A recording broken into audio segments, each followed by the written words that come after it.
Well, we sure have had an interesting start to the day today. It was, a rough ride this morning taking the kiddos to school, but now it's pretty nice out. I mean, like nothing on the roads to worry about. Yes, exactly. It's the good kind of. I mean, when you do have some snow in the morning and then eventually it melts away pretty quickly. So temperatures starting to make their way above freezing, for at least for most of us. For now. But yeah, this morning was an absolute mess. And Lacey Swope and all of our trackers, they were all over it. Of course, we had Marty Logan, Tom Pastrano, we had Hank and Patty Brown, Val and Amy Castor.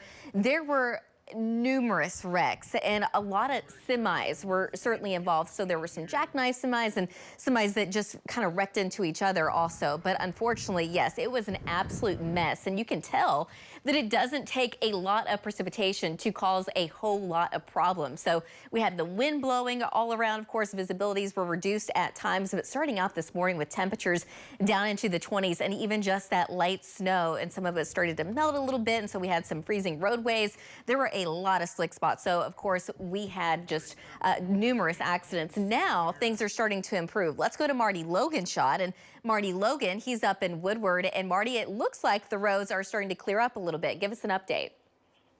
Oh, it's a tremendous change. Yeah, we are really thawing out. The roads are really good right here in Woodward, 31 degrees, almost can drive at speed. Report from Guyman.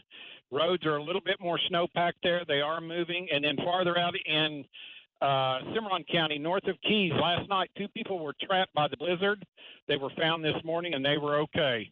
Back to you, Cassie. Gosh, nightmare story, but glad they're okay. So that ended well. Let's go ahead and go to Links 3 and show you what's going on. So the storm, that is now moving quickly off to the east, but behind it, there's still quite a bit of wind and a little bit of cloud cover too. So you can see where Marty Logan is, possibly a few flurries, very light snow in far northeast Oklahoma, but we're clearing out pretty quickly across the rest of the state. Most of the snow, of course, falling in the northwest, and obviously it didn't take a whole lot here in Oklahoma City, but we had a lot of issues, but anywhere from a trace officially at the airport, but a lot of us saw just under about a half of an inch of snowfall with that band that came through. So roads are just fine now in the metro, even in parts of northwest Oklahoma with temperatures right around freezing. We're starting to melt a lot of what was on the roads. You can see that on our infrared. You can definitely tell where the snow really fell. But here in Oklahoma City, we definitely have some cloud cover, but lots of sunshine coming in from the south and west. So that's what we're seeing on our Chickasha camera, part of our Lucky Star Skycam network. We're at 32 degrees, but we have a wind gust at 34. So it feels just like 20 degrees. Temperatures still in the upper 20s in the Panhandle, but lots of low 30s across the north, low to mid 30s in the metro, upper 30s and low 40s across the south, with a northwest wind between about 25 to as much as around 35 miles an hour now. So especially across the north, we have wind chills in the teens, 20s in central Oklahoma, upper 20s and low 30s across the south. So today, eventually, all of this is going to go away. And the next couple of days, we're going to see some big time improvements, but we have a couple more storms on the way. The next one will be arriving as we get into Thursday night to early Friday morning. So that's what we're going to call storm number 2. Now, until that happens over the next couple of days, temperatures actually climbing into the 50s. So Wednesday and Thursday are going to be pretty nice. But by the time we get into Thursday evening, here comes storm number 2. And it's going to start out with a wintry mix in parts of northwest Oklahoma, rain and storms across the eastern half of the state. And then the snow eventually moves into Oklahoma City later that night. But behind that storm, it is going to be dangerously cold. Temperatures dropping down into the 20s, teens, eventually the upper single digits, and those overnight lows even colder.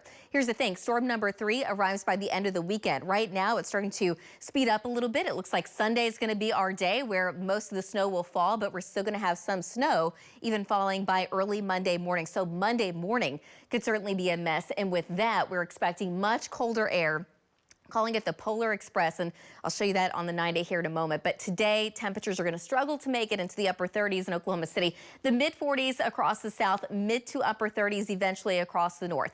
Overnight tonight, we're dropping down into the 20s. Eventually, that wind will be shifting back to the south, but tomorrow, a weak boundary moves through, so eventually the wind comes back in out of the northwest. But I think we're going to wind up in the low 50s, 40s in the northwest, mid and upper 50s across the south. Thursday afternoon, milder highs in the upper 50s, still a little breezy, low 50s across the north. By Thursday evening, there's your snow across the far west, but the farther north and east you go, it's going to be kind of a wintry mix. But in eastern Oklahoma, it will be a plain rain. Thursday night to Friday morning, it's going to be cold enough that everything switches over to areas of snow. How much are we looking at? Well, we are looking at minor accumulation, but obviously what we saw this morning, it doesn't take a lot to cause a lot of issues. So the farther north you go, we could see more, but even north sides of the metro, we're looking at maybe 1 to 2 inches of snowfall. By Sunday, though, we could see more than that, but we'll fine tune that as we get closer. But look at those highs down into the single digits by Monday afternoon and dropping below 0 by Tuesday morning. We'll be right back.